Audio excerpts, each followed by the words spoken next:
In this video, I'm going to be bringing you the best guide for the Cryogenic Slumber Party and Richtofen'S Grand Scheme Easter egg on the Black Ops 1 and 3 Zombies map Moon. On the Black Ops 1 version of the map, you'll have to have multiple people in the lobby to complete the Richtofen'S Grand Scheme portion of the Easter egg, and one of those players will need to have completed the Call of the Dead and Shangri-La Easter eggs.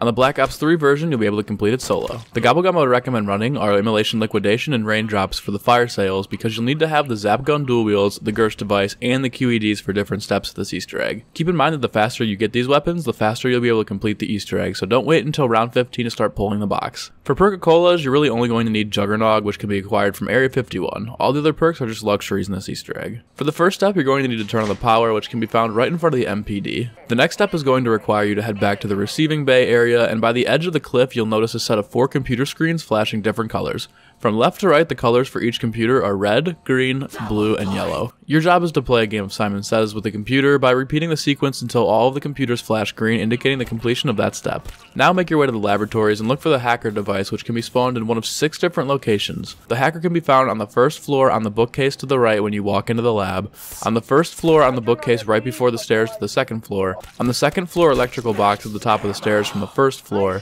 on the second floor next to the launch pads on the ledge, on the third floor shelf next to the door to the biodome, and on the third floor in the corner by Deadshot. Once you've found the hacker, go to the second floor of the labs and hack one of the 4 panels at the back of the room. As soon as you've hacked a panel, 4 green lights will spawn throughout the laboratory. Your job is to hack all 4 of the green lights that have spawned in under 60 seconds. Once all 4 green lights are hacked, go back to where you first hacked the initial panel and press interact on all 4 as quickly as possible, and if you've done it correctly, they will begin to flash different colors. Now we're on to the excavator step, and this one is going to require some good RNG.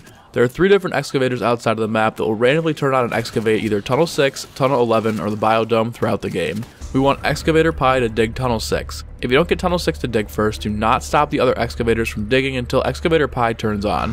For example, if the excavator starts digging the biodome and you reset it, there's a chance that it can turn back on before the Tunnel 6 one starts to dig. If both the Tunnel 6 and biodome excavators are digging those locations, there will be no choice but for Excavator Pi to dig Tunnel 6 next. Once Excavator Pi finally breaches Tunnel 6, return to the spawn with the hacker and hack the control panel to lift the excavator up. Inside of Tunnel 6, the Vril sphere will now be by the door that leads to the power. Knife the ball and it will bounce around the tunnel until it stops. Every time that the sphere stops, you'll have to knife it or shoot it again. When it gets to the door that leads to spawn, the sphere will fly up and get stuck on the antenna above the receiving bay. Combine the Zap Gun dual wields into the wave gun and shoot it at the sphere. The sphere will fly down to the entrance of Tunnel 11 and you can continue knifing the ball until it gets to the pyramid. Once it reaches the pyramid, a canister will rise out of the right corner. Shoot and kill 25 zombies near the canister and their souls will be sucked into the tube. When the canister is full, pull the power switch on the wall and the pyramid will open up, revealing Samantha, completing the Cryogenic Slumber Party achievement, and rewarding all players with a 90-second death machine. Moving on to Richtofen'S Grand Scheme, return to Area 51 and off the left side of the teleporter pad area there will be 2 large metal plates on a shelf. Throw a grenade or explosive at the plates and it will knock them off the shelf. When the plates hit the ground, throw a Gersh device to retrieve them and they will be teleported onto the pad. Teleport back to the moon and the plates will come with you. The plates are now in the receiving bay in front of Quick Revive. Throw a QED at the plates and they'll be moved across the room into place next to the computer terminal.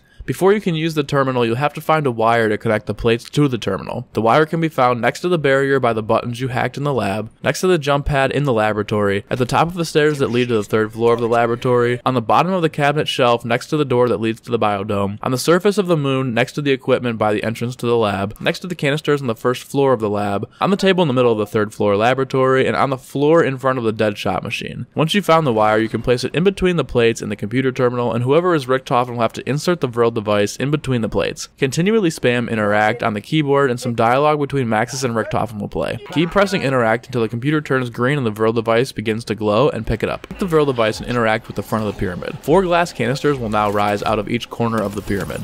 Just like before, you're going to have to fill up all 4 of the canisters with 25 zombie kills apiece. When all of the canisters are filled, the player who's Richtofen needs to interact with the front of the pyramid again and his soul will be swapped with Samantha, rewarding that player with a Perkaholic. After the souls are swapped, throw a QED at the front of the pyramid where you placed the Vril device and the Vril sphere. The QED will now teleport the Vril sphere over to the Simon Says computers. Doing this will also reactivate the computers where you'll have to play 3 more games of Simon Says. Completing each game will put a missile into the launch sequence. After the 3rd missile is locked into place, throw a Gersh device at the Vril sphere. The Gersh will suck it up and the missile launch sequence will commence. The rockets will be shot at Earth, destroying it and leaving all the players with a permanent Perkaholic. When you return to Area 51, the entire playable area will be on fire just like in Transit. I hope you enjoyed this Easter egg guide, and if you did, be sure to leave a like, and if you're interested in seeing more easy to understand Call of Duty Zombies Easter egg guides, let me know in the comments below.